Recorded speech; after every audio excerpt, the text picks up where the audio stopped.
एक समय की बात है, एक छोटे से गांव में, जो एक घने जंगल के किनारे बसा हुआ था, एक सुंदर और दयालु युवती रहती थी जिसका नाम निशा था।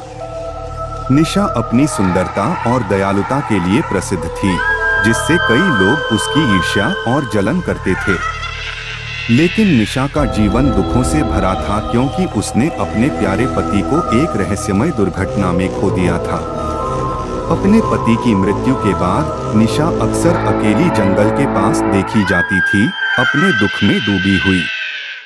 एक रात जब पूर्णिमा का चांद चमक रहा था, वह अचानक गायब हो गई।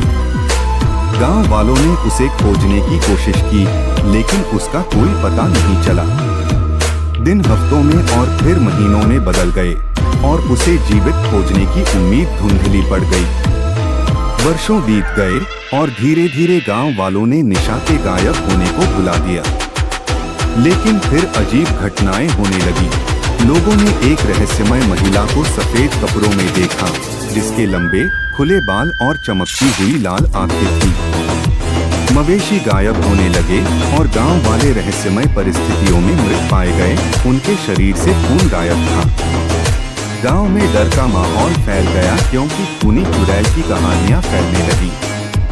बुजुर्गों ने पुरानी कहानियों को याद किया, जिसमें कहा गया था कि एक महिला जो गहरे दुख और अन्याय के साथ मरती है, वह चुड़ैल के रूप में वापस आ सकती है। गांव वालों को समझ में आ गया कि निशा ने खूनी चुड़ैल का रूप धारण कर लिया है, जो अपने पिछले जीवन के दुख और पीड़ा से प्रेरित थी। इस भयावह स्थिति को समाप्त करने के लिए गांव वालों ने एक पास के शहर में रहने वाले एक बुद्धिमान ऋषि से मदद मांगी। ऋषि ने उन्हें एक अनुष्ठान करने की सलाह दी, ताकि निशा की आत्मा को शांति मिल सके।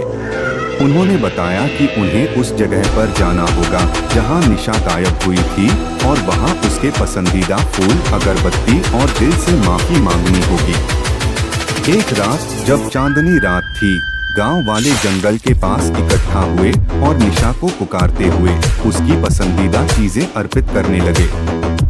उन्होंने अपनी गलतियों के लिए माफी मांगी और निशा से क्षमा की प्रार्थना की। अचानक हवा ठंडी हो गई और खूनी चुड़ैल उनके सामने प्रकट हो गई। उसका चेहरा क्रोध और दुख से भरा हुआ था। गांव वाले डर से कांपते हुए अपनी प्रार्थना जारी रखते रहे। धीरे धीरे निशा का चेहरा नरम पड़ने लगा और वह रोने लगी। जैसे जैसे उसके आंसू जमीन पर गिरे, उसका भूतिया रूप धीरे धीरे गायब होने लगा।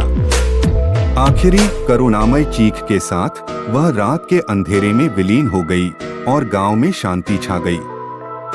गांव में कभी भी खूनी चुड़ैल का आतंक नहीं लौटा। ऐसी ही भूतिया एंड डरवानी कहानी सुने के लिए हमारे चैनल को सब्सक्राइब करें।